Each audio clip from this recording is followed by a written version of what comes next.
কি হয়েছে তোমার পায়ে? ও কিছু হয়নি, একটু চোট লেগেছে। সালমা, আমারও মন চাই 4-5টা মানুষের মতন চলি, কিন্তু আমি নিরুপায়।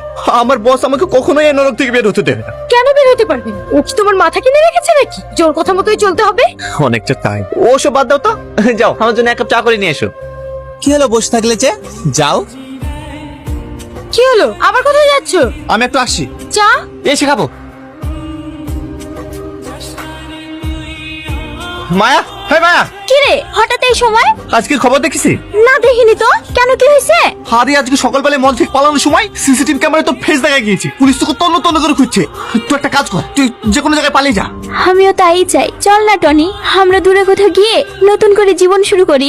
দেখ মায়া, এটা মজা করার সময় না। তোকে আগেও বলেছি, এখনো বলছি, আমি বিবাহিত। আমি আমার স্ত্রীকে আমার জীবনের থেকে বেশি ভালোবাসি। তাই বলছি পাগলামি করিস না। আমি তোকে যেটা বলছি সেটা শোন। আরে আমি তো তোকে আর কি বলছিলাম। দেখ মায়া, এটা আর কি মারার সময় না। তুই তাড়াতাড়ি গা ঢাকা দে। আর আমিও সিদ্ধান্ত নিয়ে ফেলেছি, আমি আমার বউকে নিয়ে অন্য শহরে চলে যাব, যেখানে না থাকবে কোনো বস, না থাকবে কোনো পুলিশের অত্যাচার। আসছি। ওগো, আমরা চলে তো যাব। বাড়ির মালিককে কিছু বলেছো তো? ও নিয়ে তোমার টেনশন করতে হবে না। রাত 10টায় ট্রেন, আমি এর মধ্যে ঠিক বলে দেবো। তুমি এখন জামা কাপড়গুলো সব গুছিয়ে নাও। কোথায় যাবা ভাবছো? চেন্নাই। চেন্নাই তো যাবো বলছো, কিন্তু একটা অচেনা শহর, কোথায় থাকবো, কি করব? ও নিয়ে তোমাকে ভাবতে হবে না। চেন্নাই আমার একটা বন্ধু থাকে, ওর সাথে থেকে বিল্ডিং এর কাজ করবো, আর দুটো ডাল ভাত খেয়ে হলেও তোমাকে নিয়ে সুখে শান্তিতে বাঁচতে পারো। ব্যাগপত্রগুলো গুছিয়ে নাও। হ্যাঁ মায়া, বল। হ্যাঁ ঠিক আছে, আমি এক্ষুনি আসছি। কি গো, আমাকে এক্ষুনি যেতে হবে। আমিও যাবো। তুমি বাড়ি গিয়ে দাঁড়াও, আমি শাড়িটা চেঞ্জ করে আসছি। ঠিক আছে, তুমি তাড়াতাড়ি আসো। বস, মায়া কেমন আছে? ভালো নেই, ওর অবস্থা খুবই খারাপ। আমার রক্তের গ্রুপ ও নেগেটিভ, আমি ওকে রক্ত দেবো। তুমি রক্ত দিবা? বাহ, এ তো খুব ভালো কথা। এসো এসো এসো এসো। মানুষকে বাঁচানো মহৎ কাজ। চলো চলো চলো। সরি। ডাক্তারবাবু, টনি যেটা বলছে এটা কি সম্ভব? অবশ্যই সম্ভব, কিন্তু এর জন্য অনেক টাকা লাগবে।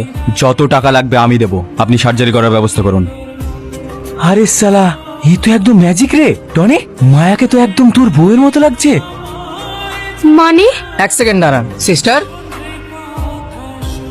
এই চেহারা, ও আমার এরকম চেহারা কেন? আমি বলছি, কি? এটা আমারই দোষ। হয়তো এটা আমার কপালে লেখা ছিল। আর তুই তো জানিস আমি আমার সালমাকে কতটা ভালোবাসতাম।